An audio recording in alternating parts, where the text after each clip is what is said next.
Assalamualaikum warahmatullahi wabarakatuh. Bismillahirrahmanirrahim. Alhamdulillahirabbil alamin. La ilaha illallah wahdahu la syarikalah, lahul mulku wa lahul hamdu wa huwa ala kulli syai'in qadir. Asyhadu an la ilaha illallah wa asyhadu anna Muhammadan abduhu wa rasuluh. Allahumma shalli ala Muhammad wa ala ali Muhammad kama shallaita ala Ibrahim wa ala ali Ibrahim fil alamina innaka Hamidum Majid. Alhamdulillah, sahabat percikan iman, dengan izin Allah Subhanahu wa Ta'ala kita dipertemukan kembali, dan setiap hari Senin kita membahas tafsir Al-Hikmah yang ada di tangan saya. Dan alhamdulillah sekarang kita sudah memasuki halaman 380 dari 450 halaman buku ini yang akan kita telaah setiap hari Senin. Minggu lalu kita sudah sampai pada pembahasan ayat 23 dari surat Abasa. Surat Abasa ini surat ke-40 dan surat Abasa ini surat ke-80. Posisinya ada di juz ke-30 berjumlah 42 ayat. 23 ayat sudah kita bahas pada Senin yang lalu dan juga Senin-Senin sebelumnya. Bagi sahabat-sahabat yang ingin melihat materi-materi sebelumnya, Anda bisa lihat di YouTube saya, Aam Amiruddin Official Channel. Di situ saya simpan arsip-arsip telaah bedah Al-Hikmah, tafsir Al-Hikmah dari mulai pertama sampai dengan terakhir kemarin. Ya, kita lihat sekarang kita akan masuk ke ayat ke-24. A'udzu billahi minasyaitonir rajim. Falyanzuril insanu ila ta'ami. Hendaklah manusia memperhatikan makanannya. Sahabat yang Allah muliakan, kalau Anda perhatikan ayat-ayat sebelumnya, bicara tentang kebangkitan, bicara tentang kehidupan, bahwa setelah hidup itu bakal dibangkitkan. Lalu ayat ini menyuruh kita coba tafakur, merenung dan merenung. Jangan jauh-jauh. Tiap hari kita akrab dengan makanan. Falyanzuril insanu ila ta'ami. Hendaklah manusia memperhatikan makanannya.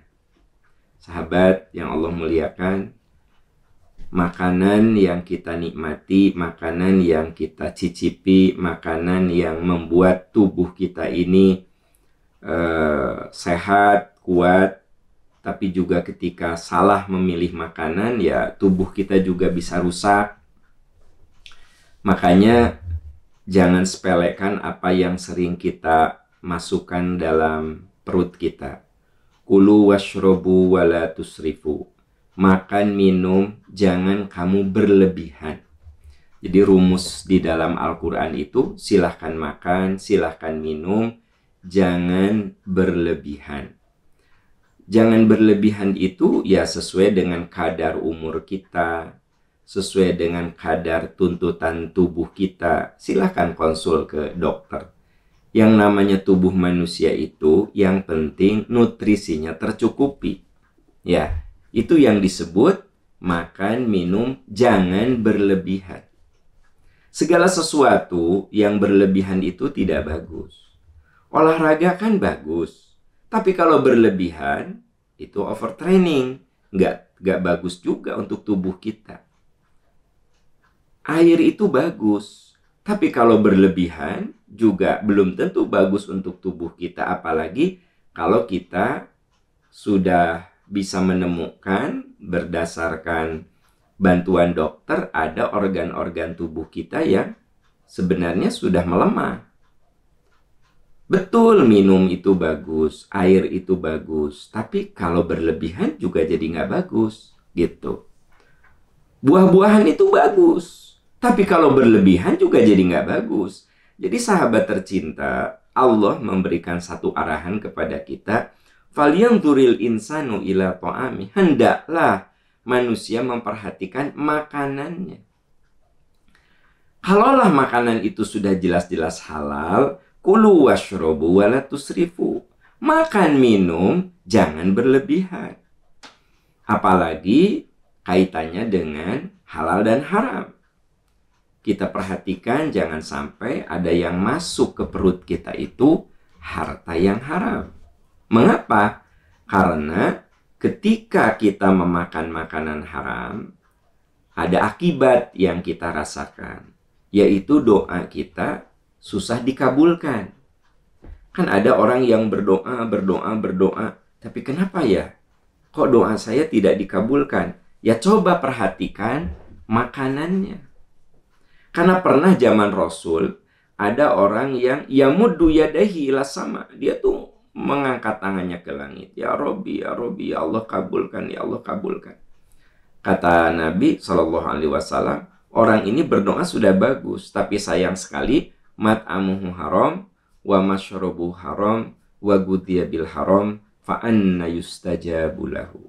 Sabda Rasul, sayang sekali makanannya, minumannya, pakaiannya, tempat tinggalnya masih dari yang haram. Tadi ada kata-kata makanannya, minumannya, nah masih dari yang haram. Pakaiannya, tempat tinggalnya.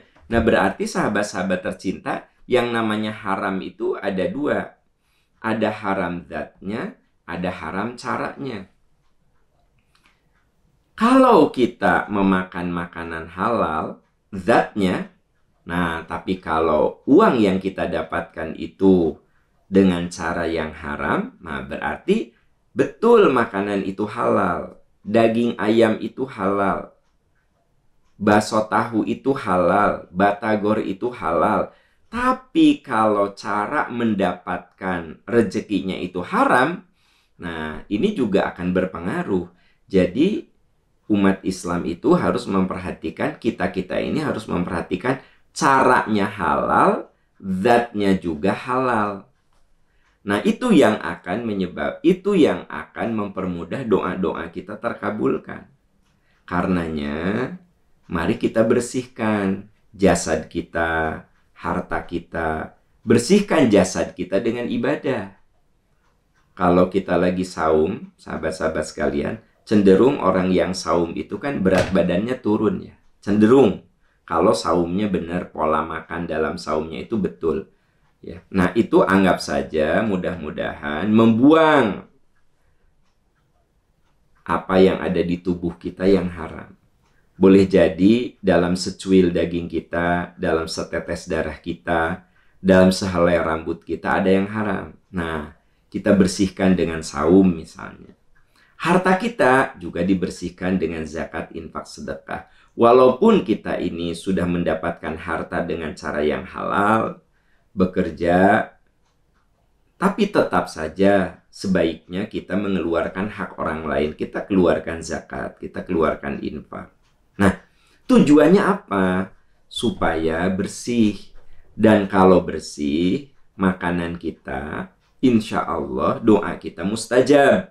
Tapi ketika apa yang kita makan, apa yang kita miliki, apa yang kita gunakan itu mengandung hal-hal yang haram, Nabi bersabda, fa'anna yustajabu lahu. Bagaimana doamu itu dikabulkan? Karenanya di ayat ini, di surat Abasa ayat 24, Allah perintahkan pada kita untuk tafakur. Falyanzuril insanu ila ta'amih. Hendaklah manusia memperhatikan makanannya. Apa yang harus diperhatikan?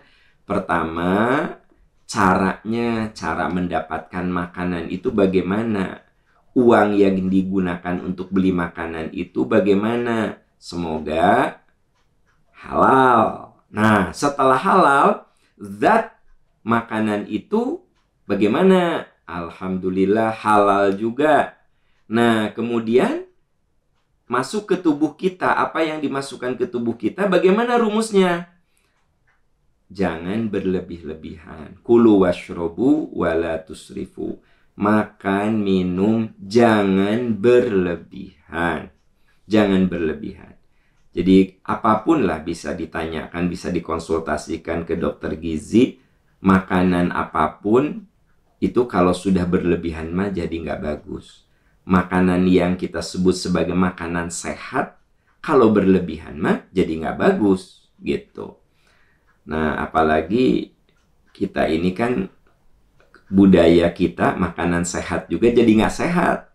Coba, pisang itu kan sehat, ya.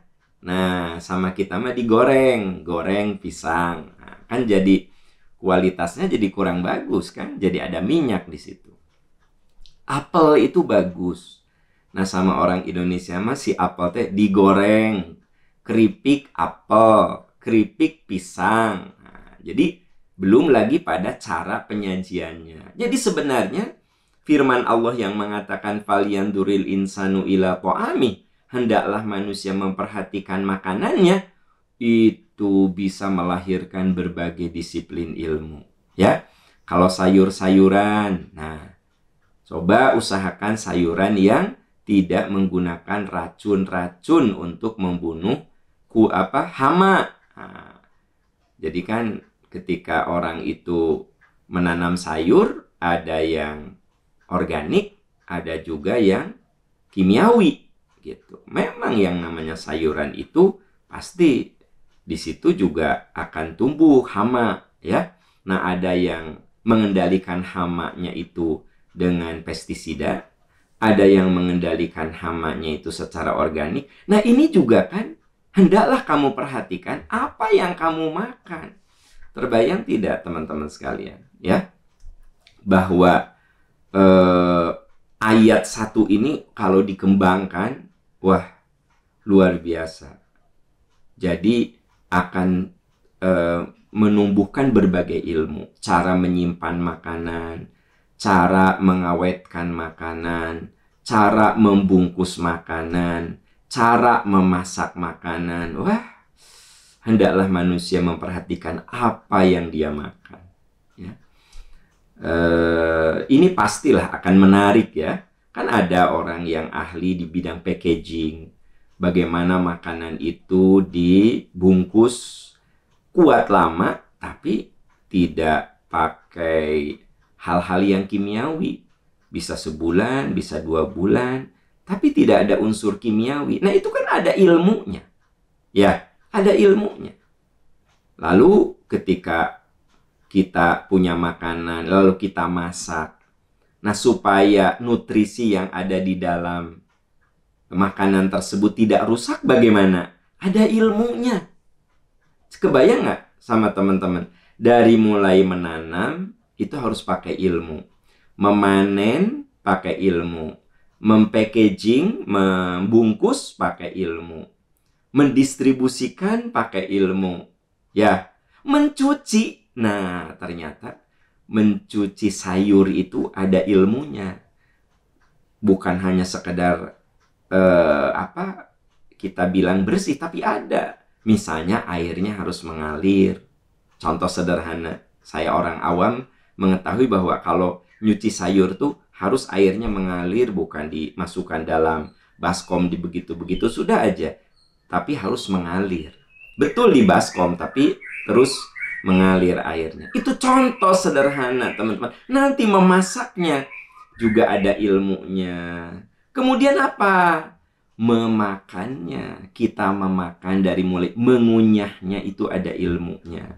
Ya, kalau makanan itu tidak habis, menyimpannya berapa lama supaya kualitas makanan itu tidak menurun. Luar biasa. Ini ayat tuh, 1 ayat.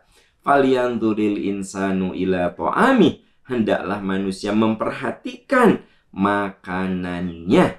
Nah, coba dari situ berapa puluh disiplin ilmu, sahabat-sahabat sekalian. Berapa puluh disiplin keilmuan yang membahas tentang makanan. Belum lagi nanti ada ilmu, ya, merekayasa, direkayasa. Pisang bisa jadi besar atau bisa jadi kecil. Kemudian buah yang berbiji, jambu yang tadinya berbiji nanti tidak bisa berbiji. Atau misalnya semangka, sekarang tuh sudah ada semangka yang tidak ada bijinya. anggur yang tidak ada bijinya. Nah, itu disiplin ilmu rekayasa. Rekayasa masuk di situ. Nah, ya. Jadi saudara-saudara sekalian, falyanzur, hendaklah manusia memperhatikan. Berarti ini harus melahirkan disiplin ilmu. Karena dalam ilmu itu yang pertama kali harus ada rasa ingin tahu. Rasa ingin tahu ini diulangi lagi, dikembangkan lagi. Makanya dari search, kemudian research. Dalam dunia keilmuan itu disebutnya research. Jadi memperhatikan satu kali, diperhatikan lagi, diperhatikan lagi, diperhatikan lagi. Maka muncul kata research atau riset dalam bahasa Indonesia. Nah, saudara-saudara sekalian, itu menggunakan falyanzuril insan. Hendaklah manusia meriset apa yang dia makan, tentang makanannya. Nah, itu zat makanannya, cara memakannya, proses membungkusnya, sampai tentu saja yang tidak kalah penting, bagaimana makanan itu kita dapatkan. Ya. Nah, lalu ayat berikutnya lebih dahsyat lagi. Anna sobabnal ma'a sobba. Kamilah yang telah mencurahkan air melimpah dari langit. Sahabat-sahabat yang Allah muliakan, ya. Kita ini bisa menikmati sayur mayur, bisa menikmati buah-buahan, bisa menikmati daging-dagingan, bisa menikmati ikan-ikanan, semua karena ada satu, yaitu air. Jadi Allah katakan, Allah firmankan, coba kamu perhatikan makananmu. Perhatikan juga, Allah telah mencurahkan air dari langit. Tsumma syaqaqnal arda syaqqa. Kemudian kami belah bumi dengan sebaik-baiknya.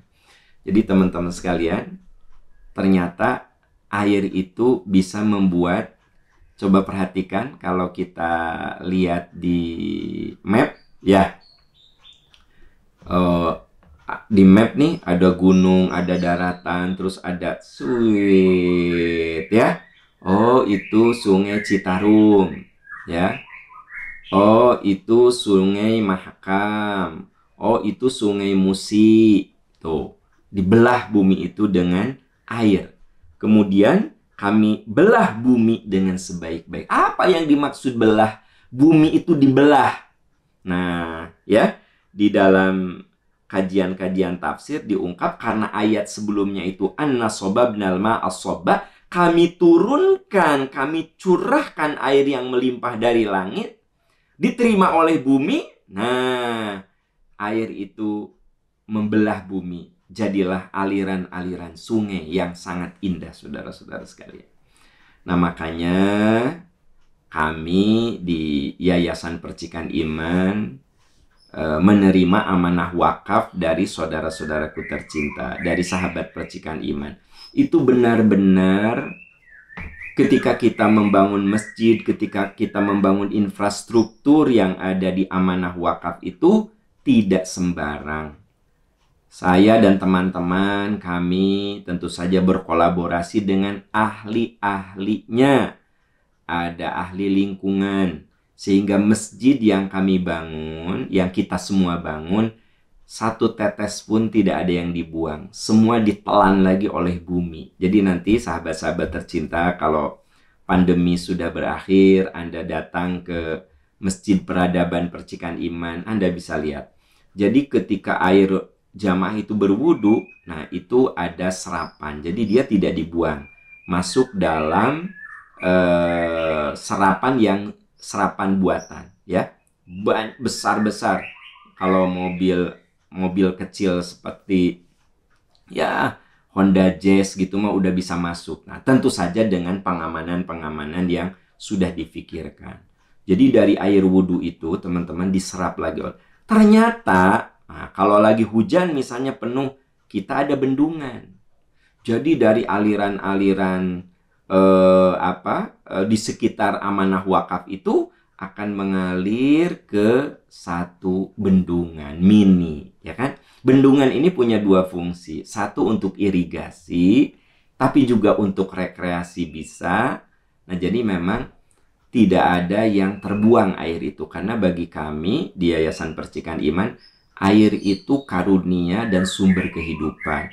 Jadi tidak disia-siakan. Dari bekas air wudhu dibersihkan lagi oleh bumi, gitu. Air hujan ya nanti ditampung di sebuah danau mini lah ya, gitu, danau mini. Di situ paling tidak ketika satu kali hujan itu sudah tertampung di sana, sehingga kita ini mengikuti apa yang Allah firmankan. Kami turunkan air yang melimpah dari langit dan kami belah bumi itu dengan sebaik-baiknya. Jadi bikin aliran-aliran sungai parit yang tidak membuat celaka, tetapi membuat maslahat, begitu. Ya, ini yang disebut dengan kami belah bumi itu dengan sebaik-baiknya. Jadi sahabat-sahabat, kalau ingin lihat indahnya bagaimana air hujan itu membelah bumi, ya lihat sajalah peta ya. Garis ini sungai membelah dari kota ini masuk ke kota ini, masuk kota ini, dibelah gitu loh ya. Nah, itu yang disebut kami menurunkan hujan dan kami belah bumi itu menjadi aliran-aliran sungai dari mulai parit sampai dengan sungai-sungai yang besar dan raksasa. Ya, begitu. Nah, makanya sahabat-sahabat tercinta, kalau kita ingin membuat sebuah lingkungan, tentu saja aliran sungai itu harus jelas. Aliran air hujan itu harus jelas. Saya yakinlah Anda, para pengembang, developer ya, kalau membangun perumahan itu kan harus ada izinnya, AMDAL ya. Salah satunya apa? Bagaimana gorong-gorong, saluran-saluran air itu harus benar, walaupun sih sering-seringnya. Faktanya harusnya 2 meter jadi 20 cm, ya kan gitu. Jadi supaya lebih murah kali ya. Nah, jadi untuk perumahan-perumahan yang kurang bagus, akhirnya ya AMDALnya banyak yang dilanggar juga. Harusnya parit itu kedalamannya 30 cm jadi cuma 5 cm.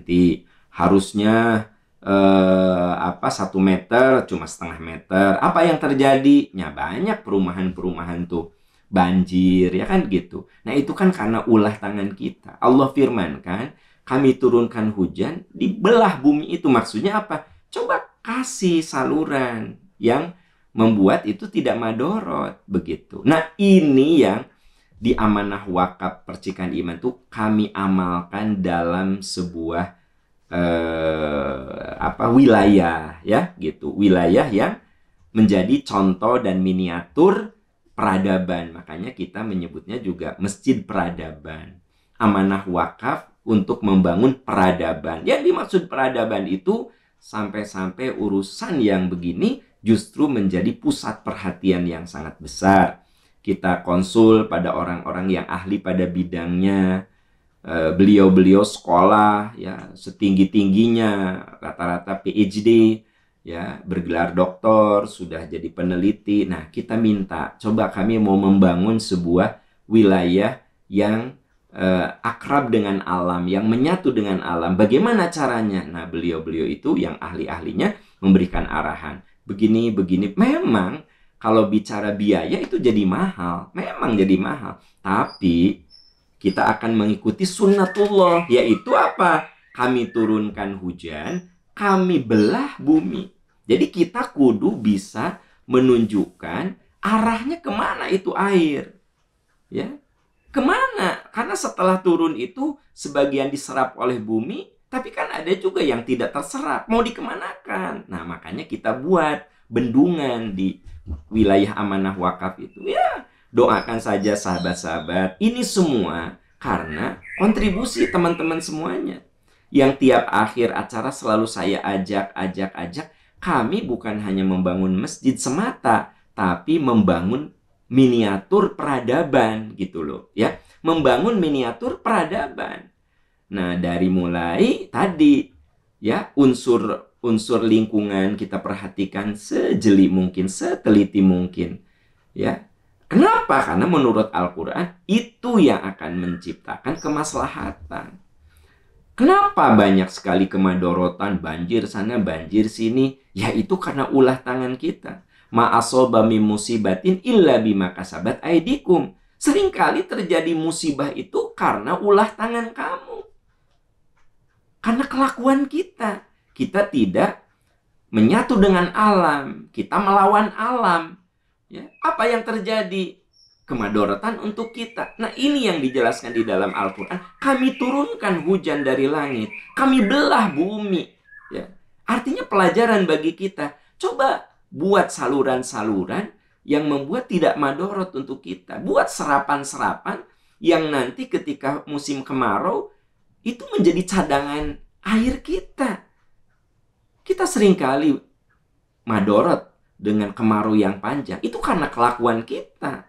Ayat yang Allah firmankan itu tidak kita perhatikan. Sehingga akibatnya pada diri kita juga. Inilah sahabat tercinta, agungnya ajaran Islam.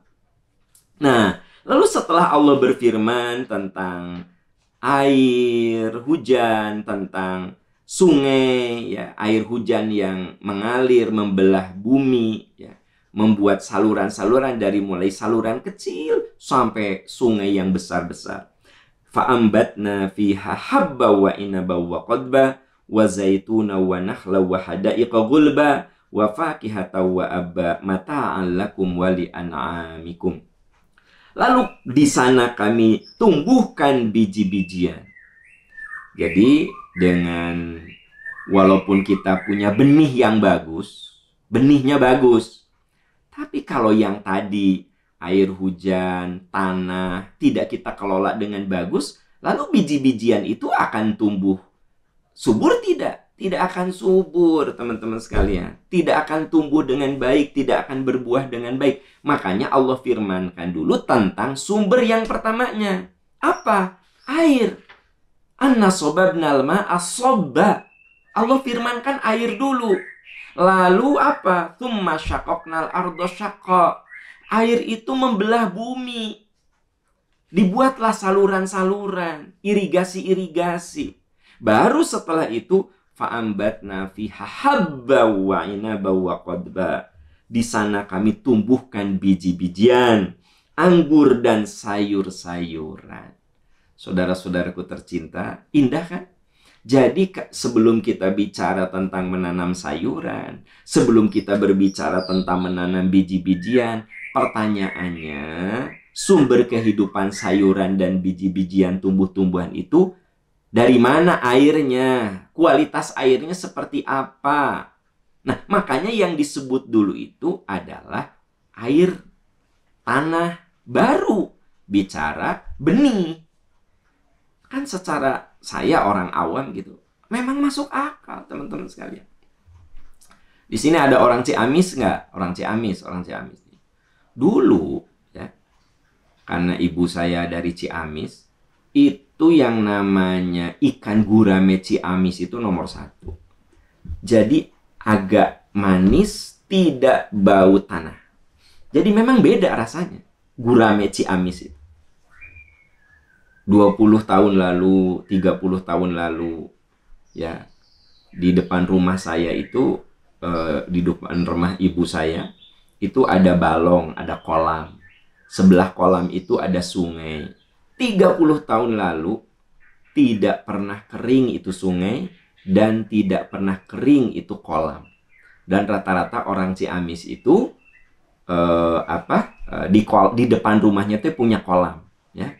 Gurame, ikan mas, dan memang enak luar biasa. Tapi sekarang bagaimana? Sekarang gimana? Karena di sananya gunung-gunung udah dibabat, ya. Gunung tuh udah gundul. Apa yang terjadi? Kalau musim kemarau, itu halaman rumah ibu saya yang tadinya ada kolam, ya, balong, istilah orang Ciamis, itu menjadi tempat main anak-anak main bola. Kering, saudara-saudara sekalian. Kering. Sungainya jelas kering. Ya, kering. Dan kalaupun terjadi musim hujan, ada lagi tuh air. Guramenya sudah tak seenak dulu.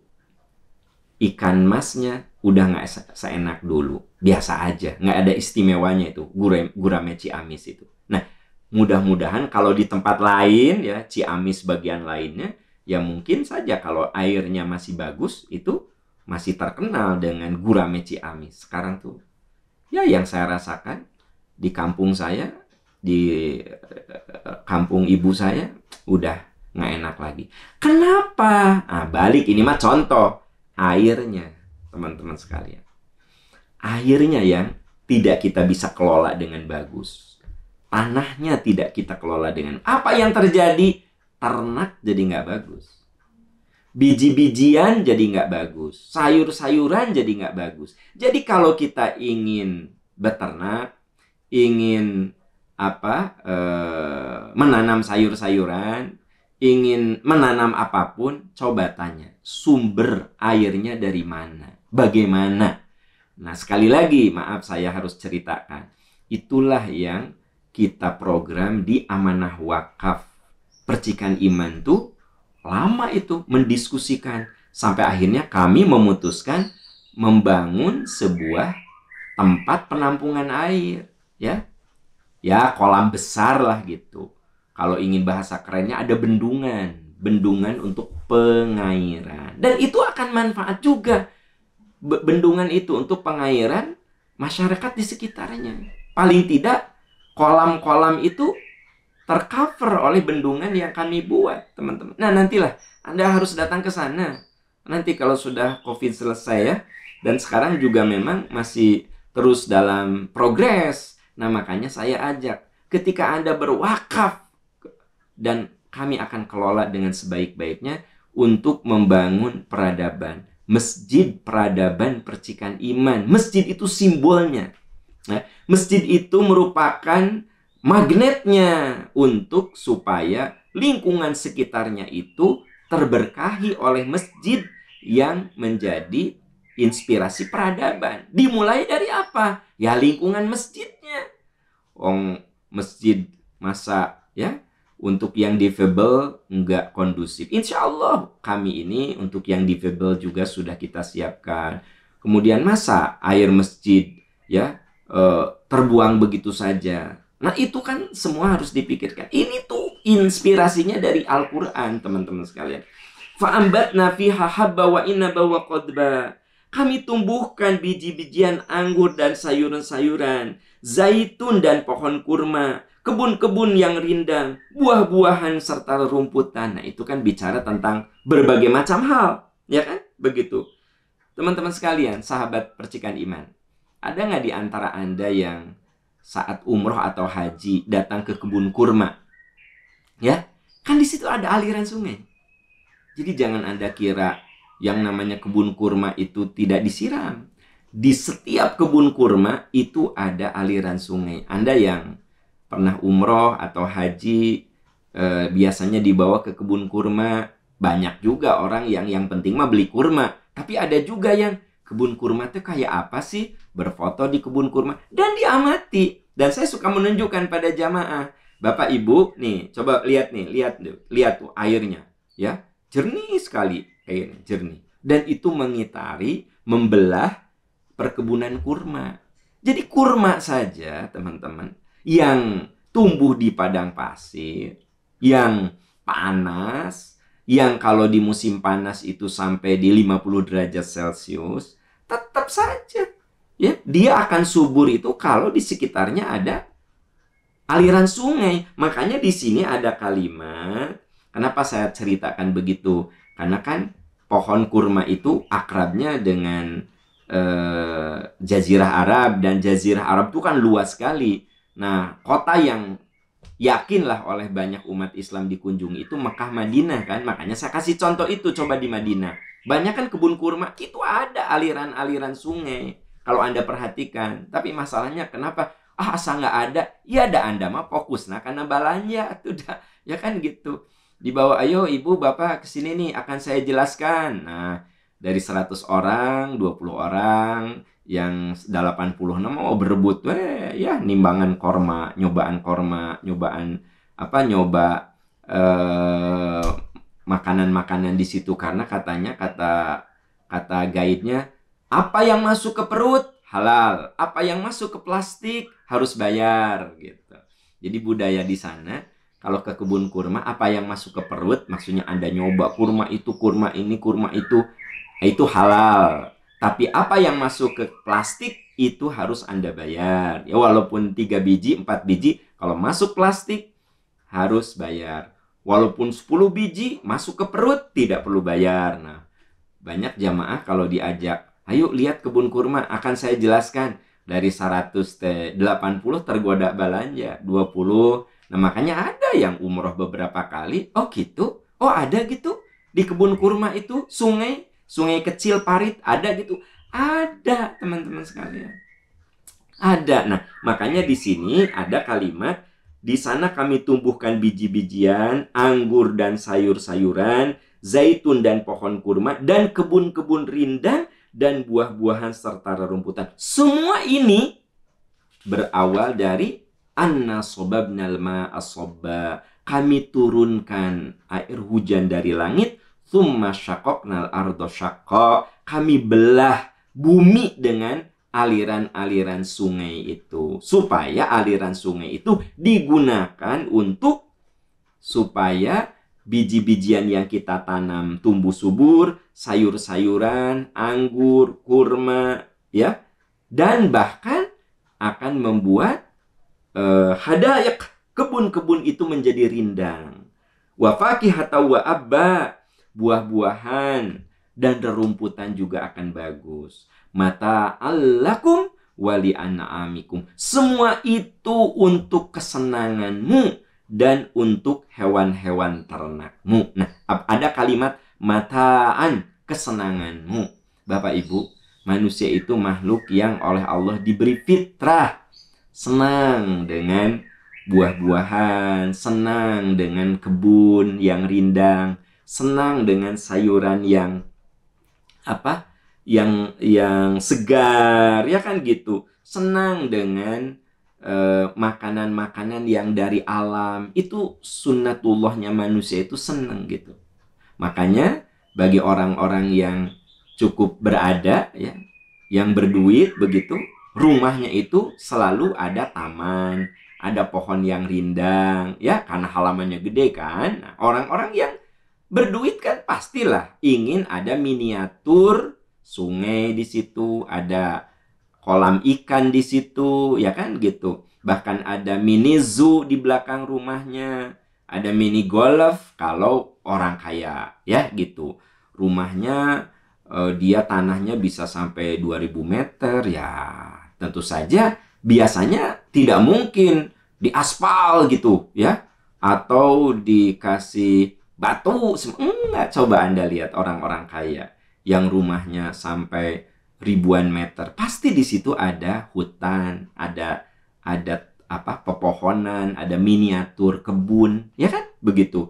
Di situ ada binatang kesukaan, mungkin ada ayam, mungkin ada kelinci, ya kan begitu. Bahkan ada yang punya kandang-kandang yang mahal di situ, lalu dibuka di halaman yang luas, ada apa, ayam-ayam yang unik-unik nih. Bagi orang yang berduit kan itu bisa dilakukan. Itu artinya sunnatullahnya manusia itu memang mataan. Itu adalah kesenanganmu. Dan juga semua yang diceritakan di sini, air hujan membelah bumi, kemudian dari air itu kebun-kebun subur, sayuran subur, tanaman subur, mataan. Itu bagian yang akan menjadi kesenanganmu, ya, yang akan menjadi kesenanganmu, kesenangan, dan untuk hewan-hewan ternakmu. Nah, jadi kembali lagi yang tadi saya ceritakan, ya, ikan itu akan enak ketika airnya juga sehat, ya. Ternak-ternak akan sehat ketika makanan yang dia makan juga sehat, kan gitu. Dan kita akan sehat ketika ya sayur-sayuran, buah-buahan, semuanya itu alamiah. Kita hindari hal-hal yang bersifat kimiawi. Itu akan membuat kita sehat. Itu mata'allakum, kesenangan untukmu. Sahabat-sahabat tercinta yang Allah muliakan, indah kalau aturan-aturan agama itu kita terapkan. Ini saya baca dari ayat 26 sampai 32 ini, wah, ini kalau di breakdown dengan berbagai ilmu akan menjadi sangat menarik. Kebayang nggak sama Anda? Anda baca deh. Dari ayat 24, maaf. Ayat 24, falyanzuril insanu ila ta'ami, hendaklah manusia merenungi, melihat, meriset makanannya, sampai dengan itu semua untuk kenikmatanmu dan untuk supaya ternakmu itu juga sehat. Tanaman-tanaman yang kamu pelihara juga sehat. Teman-teman, kalau kita baca dari ayat 24 sampai 32, lalu di breakdown dengan berbagai ilmu, menjadi sangat menarik. Ahli gizinya ada di situ, ahli lingkungannya di situ ada, ahli ilmu biji-bijiannya di situ ada, ahli sayur-mayurnya di situ ada, belum lagi ahli packagingnya di situ ada. Kalau udah mau jadi masakan, makanan, ahli masaknya di situ ada. Nah, makanan itu kan ada saat harus disimpan, maka bagaimana cara menyimpannya juga itu ada ilmunya. Nah, teman-teman sekalian, ya, di amanah wakaf ini kan nanti bakal ada pesantren ustadz, ya. Pesantren ustadz itu begini, ustadz-ustadz muda yang potensial itu dari berbagai daerah akan kita undang untuk 1 minggu, 2 minggu dibina di pesantren kita. Selain tentu saja kita juga ada pesantren untuk mengkader anak-anak. Nah, itu cara menyimpan makanan itu ternyata ada tekniknya, ada ilmunya. Sampai yang namanya sebut sajalah kantin, ya, dapur itu ternyata nggak sembarang. Oh, ini wilayah untuk menyimpan daging untuk sekian lama tanpa terkurangi nutrisinya. Oh, sayuran ini, makanan kering ini, bumbu-bumbuan. Teman-teman, saya cuma merenung, oh iya ya, dengan ilmu itulah, ya, ternyata membuat dapur saja tidak sembarang. No penting mah ada kotak, tempat nyimpen sayuran, tempat nyimpen buah-buahan. Ternyata kalau untuk skala besar itu tidak begitu. Itu tuh ada ilmunya. Untuk skala restoran, apalagi ini untuk skala tempat makannya santri-santri, baik santri ustadz ataupun santri biasa. Itu alhamdulillah kami banyak ditolong, dibantu, dapat kontribusi dari para ilmuwan pada bidangnya. Karena saya selalu mengajak, yuk berwakaflah dengan tenaga, dengan pikiran, dengan harta, dengan ilmu, dengan dukungan, dengan men-share informasi. Itu kan semuanya juga bagian dari membela agama Allah. Intan surullah yansurkum wa yuthabbit aqdamakum. Jika kamu menolong agama Allah, Allah menolong kamu. Nggak usah khawatir, Allah menolong kita. Nah, itu semua perwujudan dari ayat yang kita bahas, yaitu surat Abasa ayat 24 sampai dengan ayat 32. Insya Allah, sahabat tercinta, pekan depan akan kita selesaikan surat Abasa ini ayat 33 sampai dengan selesai, ya, sampai dengan ayat 42.